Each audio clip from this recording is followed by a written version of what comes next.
To be like Jesus, March 14th. Both money and active service needed. Speak to the children of Israel that they may bring me an offering. From everyone who gives it willingly with his heart, you shall take my offering. Exodus 25:2. I have heard men and women who have been engaged in the work in the publishing houses and sanitarium complain of having to work over hours.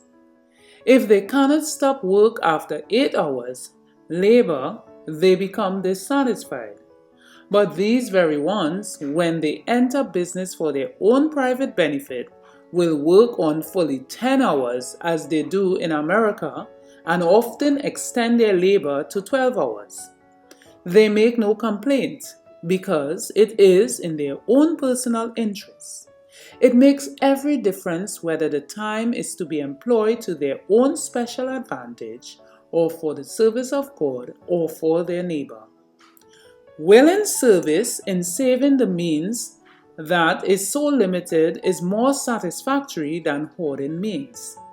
With the right motive in view, such time would be reckoned as devoted to the service of God. This definite work for God in building, in planting, in reaping harvest, or any line of work will cost considerable thought and labor. But it pays. God will multiply the resources. He will help in producing the means. Many are already working in this line and have always done so. The devotion of time to God in any line of work is a most important consideration.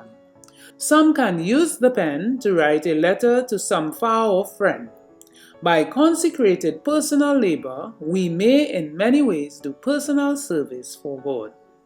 Some think that if they give a portion of their money to the cause of God, this is all they are required to do, and the precious time given them of God, in which they could do the hours of personal service for Him, passes by unimproved. It is the privilege and duty of all who have health and strength to render to God active service. The giving of donations in money cannot take the place of this. Those who have no money can substitute personal labor, and even money can be made in various ways in this work. Everyone may be a laborer together with God.